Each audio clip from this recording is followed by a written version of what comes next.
Well, Greenville's food scene is being recognized. Earlier this week, Michelin actually announced its American South Guide, and the Children's Museum of the Upstate is celebrating with some new food-themed activities. So joining us now from the museum is Jenny. So thank you for being here today, Thank you. Jenny. I'm delighted to be up here and whip up some science. Yes, this is so much fun.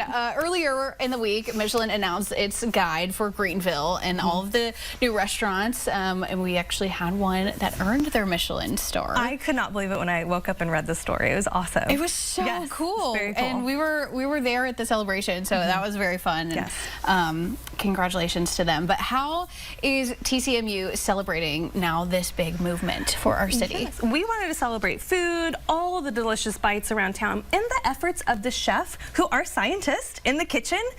So we have, for the next couple weeks until November 22nd, all of our free public programming is cooking inspired. And the science of food, right? So what are we going to get into in the kitchen? So our STEAM labs, our toddler times, or even our story times, we'll have some special guests. That will be some chefs from the local spots here. All of them are going to be exciting activities and experiments or art about science in food. So how does oil and water mix? Yeah. How does electricity run through food? How do we get dyes? All kinds of stuff. The pH of color changing teas. Very cool. Very creative things happening in the kitchen. Yeah, and it's not something you think about, like science and food or art and food, but it really is an art and science project every time a chef enters the kitchen. You're exactly right. It is STEAM in action. So science, technology, engineering, arts, and mathematics, right? So this is a career. Cooking and being in the kitchen is one where you get to flex those muscles and creativity. So it's really fun. Yeah.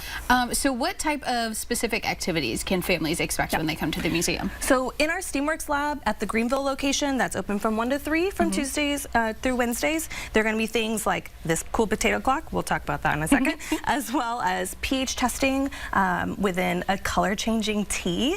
Also looking at creating some science between mixing water, oils, and emulsifiers.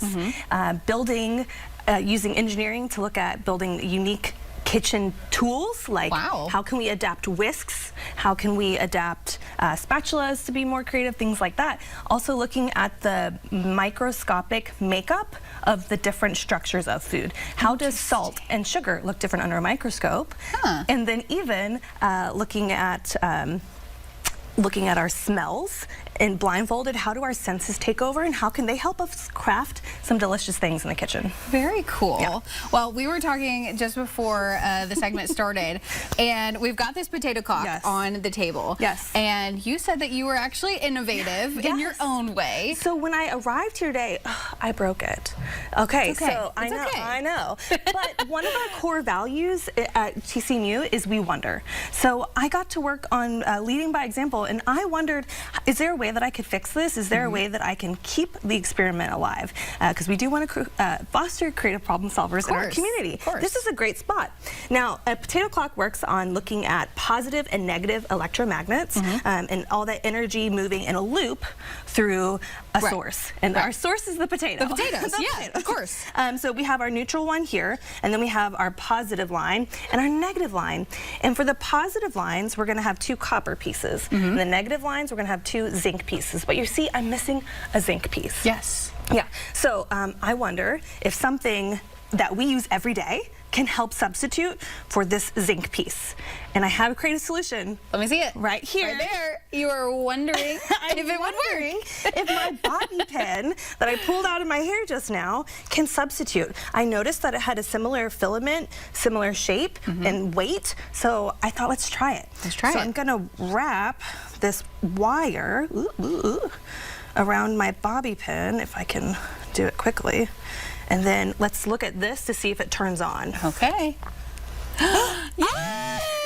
That's fantastic. I love it. So it looks like it's got kind of a weak connection, but it's a connection. It's a connection. And you fostered it with just a bobby pin. That's right. I love it. Yeah, I'm a true MacGyver. Well, you can find lots of different fun activities just like this one coming up at the museum, and we've got all that information for you right there on your screen. It's going from now until November 22nd. So thanks so much for being here. Of course.